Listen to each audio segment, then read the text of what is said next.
ব্যাপারটা কতটা হয়ে গেল? আর কিছু বলি না, একদিন কথা হয় দুদিন ঝামেলা হয়। বিয়েটা করি না, ঝামেলাটা হবে না, আমাদের খাওয়া হবে নাচাও হবে।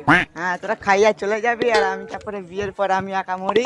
আর আমি নাকি শুনেছি বিয়ের পর ছেলেদের কোনো দাম থাকে না। ওইসব হবে না, তুই বিয়ে করলে আমিও বিয়ে করবো, তুই মরলে আমিও দুজনে একসঙ্গে মরবো।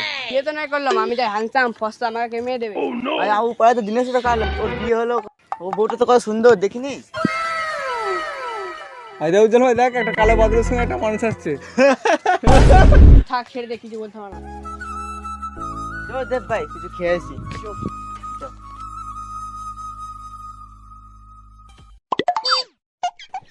এ রোহিত গেল না? এ রোহিত ভাই শোন শোন, তুই একটু দেখা কি বলে শুনেছি। চল যা।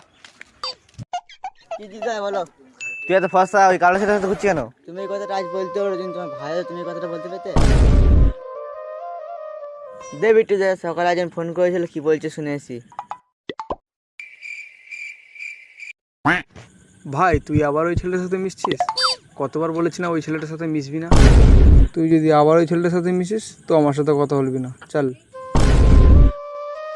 আরে উজ্জ্বল ভাই দেখ, একটা কালো বাদলের সঙ্গে একটা মানুষ আসছে। এত ফসা ওই কালো সেটা ঘুরছি কেন? কি রে রোহিত, কি হলো? চল কিছু না। চল ভাই, অনেকদিন ফুচকা খাই না, যে ফুচকা খেয়েছি।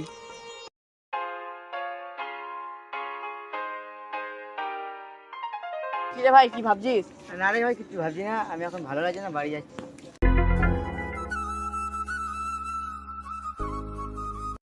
যে ব্যক্তিকে আপনি কল করছেন তিনি এখন উত্তর দিতে পারছেন না। কি ব্যাপার রোহিত, ফোন তুলছে না কেন?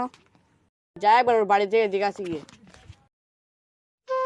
কিরে রোহিত, তোকে তখন ধরে ফোন করছি, ফোন তুলছিস কেন? কিরে রোহিত, কথা বলছিস কেন?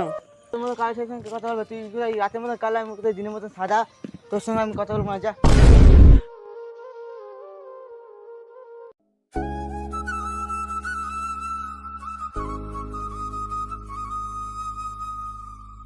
আমি কালো বলে আমার সাথে কেউ কথা বলে না, আমি কালো বলে রোহিতকে সবাই অপমান করি।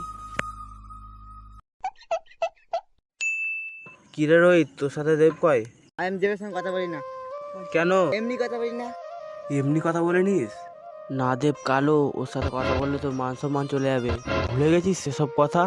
যে বন্ধু তোকে ছাড়া খায় না, তুই কাঁদলে ও কাঁদে, সেই বন্ধুকে তুই আজ লোকের কথা শুনে দূরে ঠেলে দিচ্ছিস। এখনো সময় আছে, পারলে দেবের কাছ থেকে ক্ষমা চেয়ে নিয়ে যা।